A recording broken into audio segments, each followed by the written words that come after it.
له ونشهد أن سيدنا وسندنا وحبيبنا ومولانا محمدا عبده ورسوله أما بعد فأعوذ بالله من الشيطان الرجيم بسم الله الرحمن الرحيم إنا نحن نزلنا الذكر وإنا له لحافظون وقال النبي صلى الله عليه وسلم إن لكل شيء شرفا يتباهون به وإن بهاء أمتي وشرفها القرآن أو كما قال عليه الصلاة والسلام সবাই মহব্বতের সাথে দুরূদ শরীফ আল্লাহুম্মা সাল্লি আলা মুহাম্মাদিন ওয়া আলা আলি মুহাম্মাদ কামা সাল্লাইতা আলা ইব্রাহিম ওয়া আলা আলি إبراهيم إنك حميد مجيد اللهم بارك على محمد وعلى آل محمد كما باركت على إبراهيم وعلى آل إبراهيم إنك حميد مجيد لا إله إلا الله لا إله জোরে সোরে মোহব্বতে লা ইলাহা ইল্লাল্লাহ লা ইলাহা ইল্লাল্লাহ লা ইলাহা ইল্লাল্লাহ লা ইলাহা ইল্লাল্লাহ লা ইলাহা الله لا إله إلا الله لا إله إلا الله لا إله إلا الله لا إله إلا الله আর জোরে লা ইলাহা ইল্লাল্লাহ লা ইলাহা ইল্লাল্লাহ লা ইলাহা ইল্লাল্লাহ لا إله إلا الله لا إله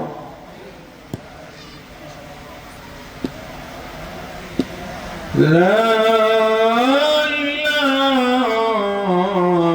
إلا الله محمد رسول الله صلى الله عليه وسلم ربنا ظلمنا أنفسنا وإن لم تغفر لنا وترحمنا لنكونن من الخاسرين ربنا آتنا في الدنيا حسنة وفي الآخرة حسنة وقنا عذاب النار وادخلنا الجنة مع الأبرار برحمتك يا عزيز يا غفار बता हमको तेरी राह किस तरफ है तेरी राह पर चला हमको खुदाया हर तरफ से हो के हम खारो तबाह आ पड़े अब तेरी दर पे या इलाह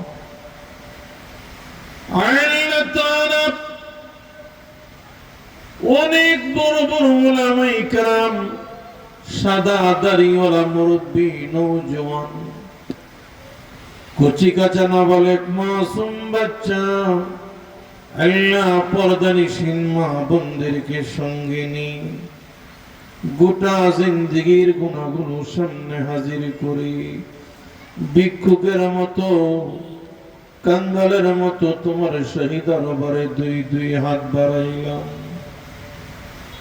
রব্বুল আমিন দুনিয়াতে দেখেছি ভিক্ষু ভিক্ষা করে হাত দিয়া ভিক্ষা করে আমরা তোমার দরবারে ভিখারি এক হাতের ভিখারি না দুই হাতের ভিখারি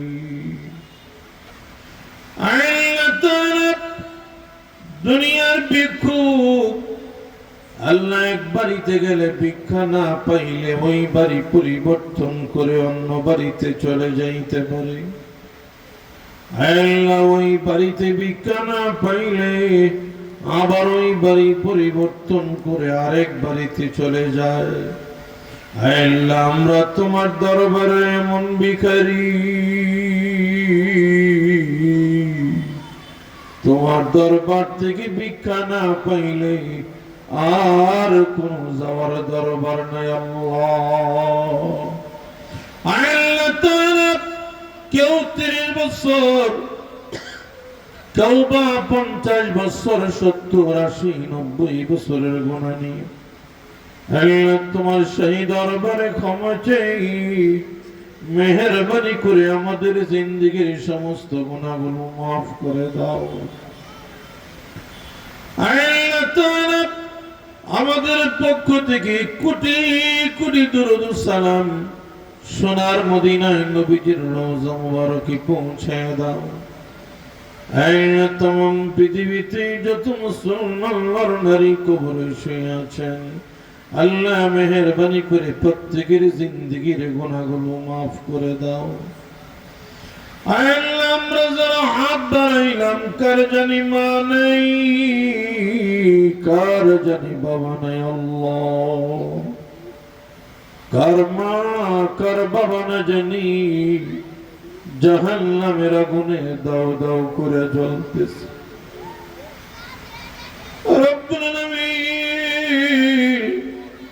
বাবার বাড়ি দিয়ে আজকে বাড়ির মালিক হয়ে গেলাম বাবার সম্পদ দিয়ে সম্পদের মালিক হয়ে গেলাম আল্লাহ ওই বাবা আমাদেরকে সব কিছুর বাড়ির মালিক বানাইয়া অন্ধকার কবর বাসিন্দা হয়ে গেছে। আল্লাহ জনম দুঃখিনী মা না জানি জাহান্নামের আগুনে জ্বলতেছে। আল্লাহ রব্বুল আলামিন মেহেরবানি করে আমাদের আম্মা আব্বা আপনজনদের কবরকে তুমি জান্নাতের বাগান বানায় দাও। কোন দিন জানি ঘরের দরজার সামনে মসজিদের পালকি খানা হাজির হয়ে যাবে।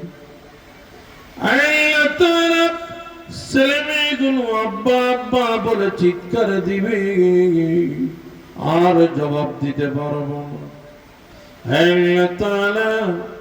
মেহেরবানি করে আমাদেরকে ঈমানের সাথে মরণ দিও আল্লাহ।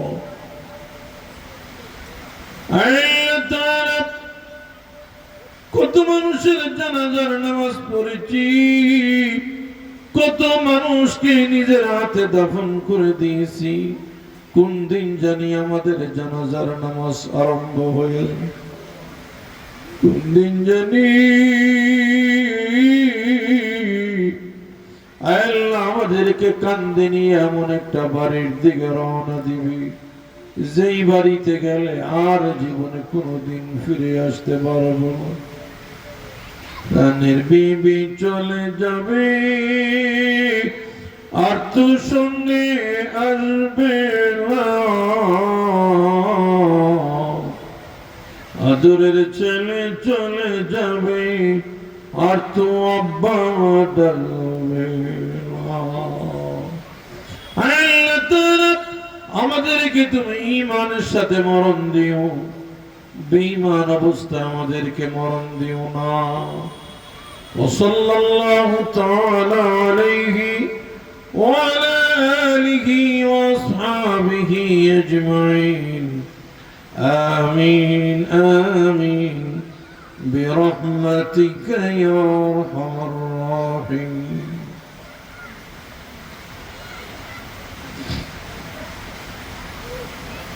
রেইসা আজিজিয়া কারিমিয়া কওমি মাদ্রাসা নবাববাড়ি ষাটির বারানুসন্দির হাফেজ ছাত্রদের পাগড়ি প্রদান উপলক্ষে আয়োজিত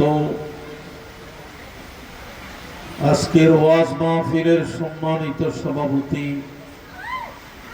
মুআজ্জাজ মুকাররম হযরত উলামায়ে কেরাম, মাহফিলে উপস্থিত প্রাণ প্রিয় মুসলমান ভাইয়েরা, পর্দানিশীন পর্দার আড়ালে অবস্থানরত আমার শ্রদ্ধেয় মা ও বোনেরা, আমরা সকলেই মহান আল্লাহ রাব্বুল আলামিনের দরবারে মহব্বতের সাথে শুকরিয়া আদায় করছি যে মহান আল্লাহ তাআলা আজকের এই কারিমিয়া কওমি মাদ্রাসার উদ্যোগে আয়োজিত আজকের ওয়াজ মাহফিলে আমাদেরকে আসার বসার, কোরআন হাদিস থেকে আলোচনা করা এবং শোনার তৌফিক দিয়েছেন। এই জন্য অন্তরের অন্তঃস্থল থেকে মুহাব্বতের সাথে সকলেই শুকরিয়া আদায় করি আলহামদুলিল্লাহ।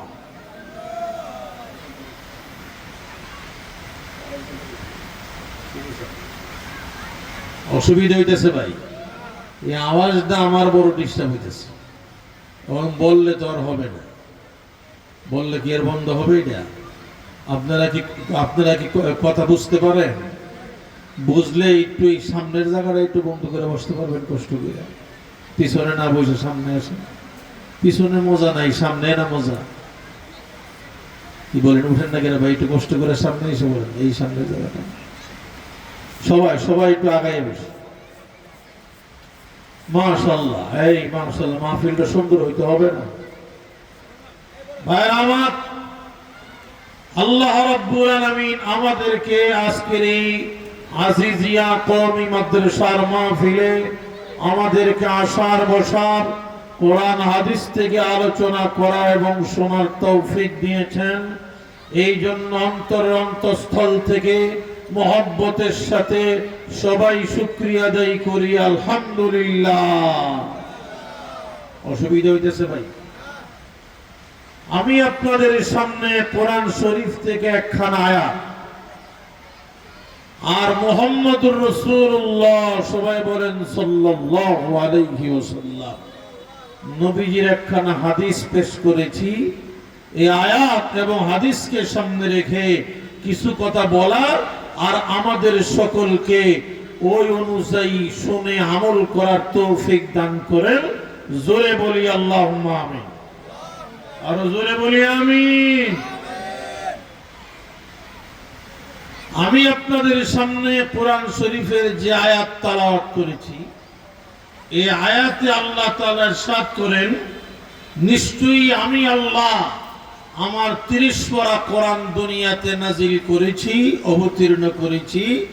আমি আল্লাহই আমার কোরআনকে রক্ষা করব, হেফাজত করব। সারা দুনিয়ার ইহুদি, নাসারা, নাস্তিক, মুরতাদ, বেঈমান, কাফের সবাই মিলে চেষ্টা করেও আল্লাহর কালাম কোরআন বন্ধ করতে পারবে না। জোরে কোন ঠিক কিনা? কোরআন শরীফের বিসমিল্লাহ থেকে নিয়া মিনাল জিন্নাতি ওয়ান নাস পর্যন্ত পুরা 30 পারা কোরআন শরীফ আয়াত, শব্দ, সূরা, পৃষ্ঠা, পারা সবগুলো কার? আর জোরে কন্যা কার? আল্লাহ তাআলা বলেন, আমার কোরআন দুনিয়াতে আমি অবতীর্ণ করেছি, আমি আল্লাহই আমার কোরআনটাকে রক্ষা করব। হে মুসলমান, আবু জেহেলের গোষ্ঠী, আবু লাহাবের গোষ্ঠী, এই বেঈমান কাফেররা কোরআন বন্ধ করার জন্য চেষ্টা করছে কি করছে না? সবাই কথা বলেন ভাই। আবু জেহেল কি কোরআন বন্ধ করার চেষ্টা করেনি? অনেক চেষ্টা করছে, অনেক চেষ্টা করছে। আমার জিজ্ঞাসা আপনাদের কাছে, আবু জেহেল কি কোরআন বন্ধ করতে পারছে? এখনো বর্তমানে যারা কোরআনের দুশমন আছে, আবু জেহেলের ছেলাফেলা আছে, এরাও সারা জীবন চেষ্টা করবে, আল্লাহর কসম কোরআন বন্ধ করতে পারবে না। এই জমিনে কোরআন টিকায় রাখবেন স্বয়ং আল্লাহ রাব্বুল আলামিন। জোরে কোন ঠিক কিনা? আমি জানতে চাই আপনাদের কাছে, আমরা কি কোরআনের পক্ষে না বিরুদ্ধে? কোরআনের বিরুদ্ধে কেউ আছেন? পক্ষে কেডা কেডা আছেন? আল্লাহু আকবার। আল্লাহ আমাদের কবুল করে। জোরে বলি আমিন। আবু জেহেল কোরআন বন্ধ করার জন্য ঘোষণা দিছে, মুহাম্মদের কল্লা মাথা যে আনতে পারবে তার 100 ঘোড়া পুরস্কার দেওয়া হবে। নাউজুবিল্লাহ। আল্লাহর নবীর মাথা আনবে যে তার 100 ঘোড়া পুরস্কার। কেউই ভয়ে যায় না, সাহস করে না। ওমর রাদিয়াল্লাহু তাআলা আনহু মুসলমান হওয়ার আগে উনি তরবারি নিয়ে যাইতেছে, নবীর কল্লা কাটবো, নবীর মাথা। কিছু দূর যাওয়ার পরে একজনে বলতেছে, ওমর তুমি যে কল্লা আনতে যাও, মুহাম্মদুর রাসূলুল্লাহর মাথা আনতে যাও, নিজের ঘরের খবর রাখুনি, তোমার বোন, তোমার ভগ্নিপতি কালেমা পড়ে মুসলমান হয়ে গেছে। ওমর কয়, বোন মুসলমান হয়ে গেছে গা, ভগ্নিপতি মুসলমান হয়ে গেছে, আর আমি যাই মুহাম্মদের কল্লা আনতাম, পরে মুহাম্মদের মাথা আনবো, আগে বোনের খবর লয়ে লই, বোনের জামাইয়ের খবর লয়ে লই। কিতাবে লিখছে, উনি ওনার ভগ্নিপতির বাড়িতে গেছে, ঘরের দরজার সামনে দাঁড়াইয়া শুনতেছে, ভিতরে কোরআন তেলাওয়াত হইতেছে। বিসমিল্লাহির রহমানির রহিম।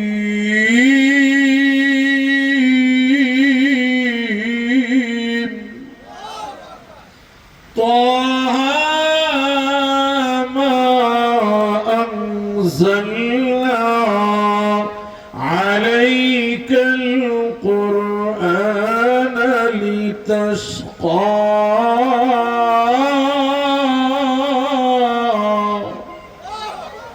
ভিতরে কোরআন তেলাওয়াত হইতেছে।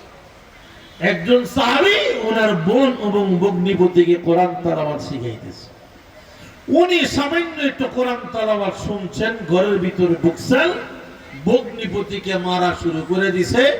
বোন গেছে ভগ্নিপতিরে বাঁচাইবার জন্য, বোনকেও মারতে আরম্ভ করছে, বোনের রক্ত ঝরতেছে। ওমর রাদিয়াল্লাহু তাআলা মারা বন্ধ করছে। বন্ধ করার পরে কয়, বোন এতক্ষণ যা পড়ছিলা, কোরআন তেলাওয়াত করছিলা, এটা একটু আমার হাতে দাও দেখি। তুমি না কোরআন বন্ধ করার জন্য আসছো, তুমি কোরআন দিয়া কি করবা? অনেক মজা লাগছে আমার কাছে। জোরে কন্যা সুবহানাল্লাহ। আমি জানতে চাই কোরআন তেলাওয়াতে মজা আছে কি নাই? আরো জোরে কোন আছে কি নাই?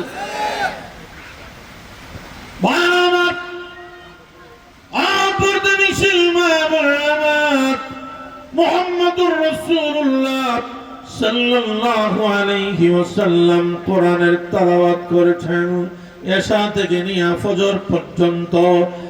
আমার ভাইরা ও আমার মা বোনেরা, মনের কান লাগাইয়া শুনেন। আবু জেহেল বেঈমান কাফেরেরা আমার নবীর জবান মুবারকের কোরআন তেলাওয়াত শোনার জন্য মুসলমান এশারের নামাজের পর থেকে নিয়ে সুবহ সাদেক পর্যন্ত, সকাল পর্যন্ত নবীজির ঘরের কোনায় কোনায় দাঁড়ায় দাঁড়াইয়া সারা রাত্র কোরআন তেলাওয়াত শুনতেন। মুসলমান বেঈমান কাফের আবু জেহেলের দল কোরআন বন্ধ করতে চায়, অথচ কোরআন তেলাওয়াত সারা রাত্র কোরআন তেলাওয়াত শুনেছেন। এত মজা, এত মধু কোরআন তেলাওয়াতে। জোরে কোন সুবহানাল্লাহ। আমার ভাইয়া ওমর ফারুক রাদিয়াল্লাহু তাআলা ডাক দিয়ে বলেন, ও আমার বোন, ও আমার ভগ্নিপতি, আমার কাছে কোরআনের লেখাটা দাও। ভগ্নিপতি ডাক দিয়ে বলে, না, তোমার কাছে কোরআনের লেখা দেওয়া যাবে না।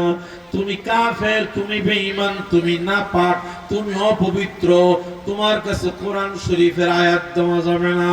আমার মেয়েরা, ও আমার মা বোনেরা, হযরত ওমর রাদিয়াল্লাহু তাআলা আনহু গোসল করে আসলেন। গোসল করে এসে আল্লাহর কালাম কোরআন হাতে নিলেন। আমার মেয়েরা কোরআন লইয়া কোরআনের মধ্যে চুমা দিলেন, বুকে লাগাইলেন, মুখে লাগাইলেন, আর ডেকে ডেকে বললেন, আর দেরি করব না, আমি এখন কোরআন তেলাওয়াত করব, আমি এক্ষুনি কালেমা পড়ে মুসলমান হয়ে যাইব। জোরে কোন সুবহানাল্লাহ। আমার মেয়েরা ওমর রাদিয়াল্লাহু তাআলা আর দেরি নাই, রওনা দিয়েছে বিশ্বনবী মুহাম্মদুর রাসূলুল্লাহ সাল্লাল্লাহু আলাইহি ওয়াসাল্লামের বাড়ির দিকে রওনা দিয়েছে। আমার মেয়েরা নবীজির পাহারাদার, নবীর বডিগার্ড, নবীর পাহারাদার হযরত আমির হামজা রাদিয়াল্লাহু তাআলা আনহু ডাক দিয়ে বলেন, ওমর, আমি আমির হামজা পাহারাদার, আমি থাকতে নবীর সামনে আসতে পারবে না। আমার মেয়েরা আল্লাহর নবী, বিশ্ব নবী মুহাম্মদুর রাসূলুল্লাহ সাল্লাল্লাহু আলাইহি ওয়াসাল্লাম ডাক দিয়ে বলেন, ও চাচা আমির হামজা, বাধা দিবেন না, ওমরকে বাধা দিবেন না, ওমরকে আমার কাছে আসতে দেন। আমার মেয়েরা ওমর রাদিয়াল্লাহু তাআলা আনহু আমার নবীর সামনে গিয়ে হাজির হয়ে গেছেন। আমার নবী বললেন, ওমর, আর কতদিন কোরআনের বিরোধিতা করবা? আর কতদিন ইসলামের বিরোধিতা করবা? তুমি কি মৃত্যুবরণ করবা না? তুমি কি কবরে যাইবা না? কেমনে তুমি কবরের আযাব ভোগ করবা? মুসলমান, কথা বলার সঙ্গে সঙ্গে হযরত ওমর রাদিয়াল্লাহু তাআলা ডাক দিয়ে বললেন, ওগো নবীজি, আর দেরি নাই, এই মুহূর্তে আমারে পড়ায় দেন লা ইলাহা ইল্লাল্লাহু মুহাম্মাদুর রাসূলুল্লাহ সাল্লাল্লাহু আলাইহি ওয়াসাল্লাম। আমার মেয়েরা আল্লাহর নবীর জবান মুবারকের সাথে জবান মিলাইয়া ওমর রাদিয়াল্লাহু তাআলা আনহু যখন কালেমা পড়ে মুসলমান হয়ে গেলেন। আমার মেয়েরা আল্লাহর নবী কিছুক্ষণ পরেই ঘোষণা দিলেন, আজান দাও, আমরা জামাতের সাথে নামাজ আদায় করব। আজান দেওয়া হবে, এক্ষুনি জামাতের সাথে নামাজ আদায় হবে। হযরত ওমর ফারুক রাদিয়াল্লাহু তাআলা ডাক দিয়ে বললেন, ও আল্লাহর নবী, আজান কোথায় হবে? এখানেই হবে। নামাজ কোথায় হবে? এখানেই হবে। না, ও আল্লাহর নবী, আর ঘরের ভিতরে গোপনে গোপনে আজান হবে না, আর ঘরের ভিতরে গোপনে গোপনে নামাজ হবে না। এখন থেকে নামাজ হবে খানায়ে কাবার সামনে, বাইতুল্লাহ শরীফের সামনে, হেরেম শরীফের ভিতরে। এখন থেকে নামাজ আদায় হবে, আর গোপনে গোপনে ঘরের ভিতরে নামাজ আদায় হবে না। মুসলমান, ওমর তরবারি নিয়ে তরবারি ঘুরাইতে ঘুরাইতে খানায়ে কাবা বাইতুল্লাহ সামনে গিয়ে দাঁড়ায় গেলেন। আর ডেকে ডেকে বললেন, কোথায় আবু জাহেল, কোথায় আবু লাহাব বেঈমান কাফেররা, আয় আমার সামনে আয়। আবু জাহেল মনে করেছে মনে হয় মুহাম্মদের কল্লা নিয়ে হাজির হয়ে গেছে, মনে হয় মুহাম্মদের মাথা নিয়ে হাজির হয়ে গেছে। মুসলমান, ওমর রাদিয়াল্লাহু তাআলা ডেকে ডেকে বলেন, ও আবু জাহেল আমার সামনে আয়। যে আসবে নবী এখানে জামাতের সাথে নামাজ আদায় করবেন, এখানে বাইতুল্লাহর সামনে আজান দেওয়া হবে, জামাতের সাথে নামাজ আদায় করা হবে। যে বাধা দেওয়ার জন্য আসবি নিজের স্ত্রীর কাছ থেকে বিদায় নিয়ে আয়। সুবহানাল্লাহ।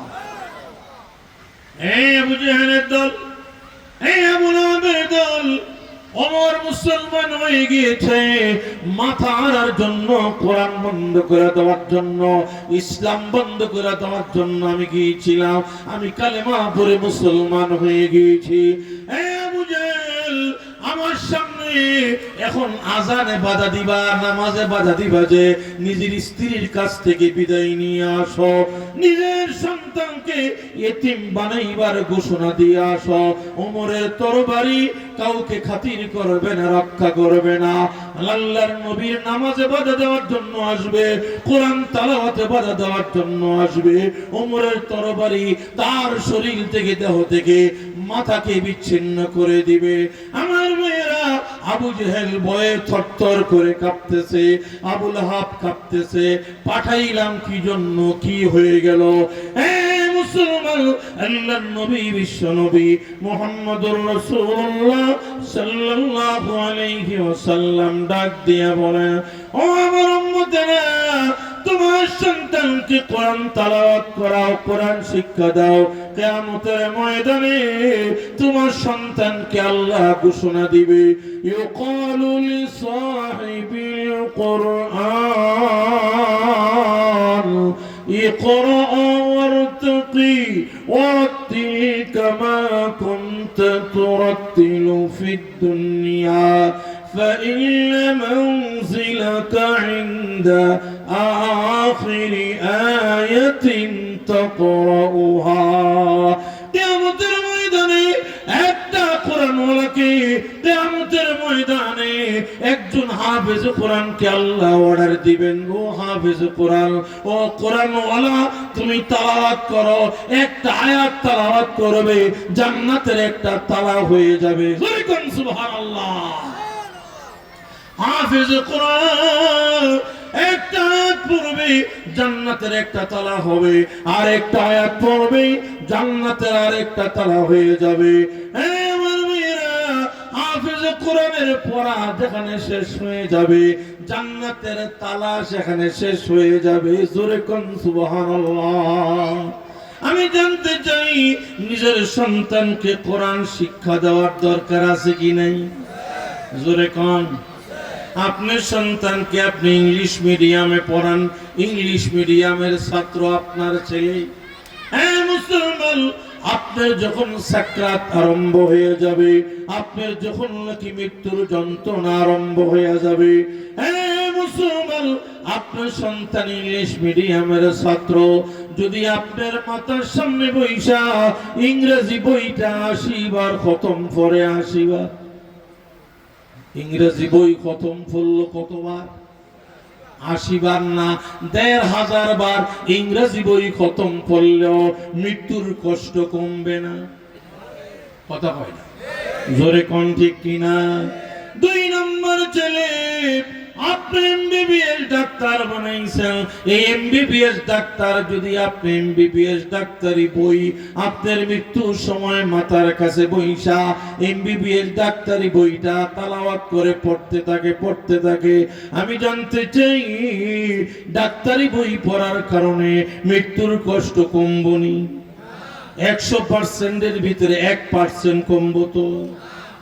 আমার মেয়েরা, আরেকটা ছেলে এই রিসাজিয়া কারিমিয়া কওমি মাদ্রাসার হেফজখানার ছাত্র অথবা নুরানি বিভাগের ছাত্র, মুসলমান, আপনার ছেলেটা আপনার মৃত্যুর সময় আপনার সাকরাতুল মউত আরম্ভ হয়ে গেলে আপনার ছেলে যদি আল্লাহর কালাম কোরআন হাতে লইয়া আপনার মাথার কাছে বইসা ডাক দিয়া বলে, আব্বা ও আম্মা,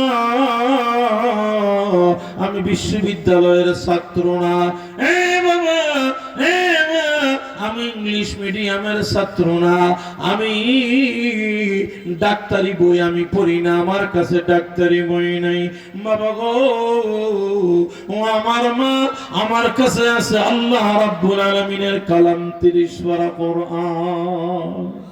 আমার মেয়েরা, আপনার সাকরাতুল মউতের সময়, মৃত্যুর যন্ত্রণার সময় যদি আপনার ছেলেটা আপনার মাথার কাছে বসে তেলাওয়াত আরম্ভ করে দেয়, বিসমিল্লাহির রহমানির রহিম,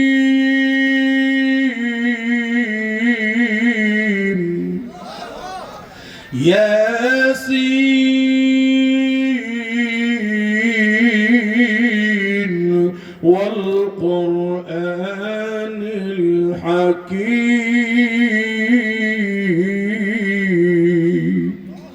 আমার মেয়েরা, ও আমার পর্দানিশীল মা বোনেরা, মনের কাল্লারে শুনেন, আপনার সন্তান যদি আপনার মৃত্যুর সময় আপনার মাথার কাছে বসে আল্লাহ রাব্বুল আলামিনের কালাম 30 পারা কোরআন শরীফের ভিতরে একটা সূরা, সূরা ইয়াসিন, এমন সূরা যে সূরা একবার তেলাওয়াত করলে আমলনামায় 10 খতম কোরআন তেলাওয়াতের সওয়াব দেওয়া হয়।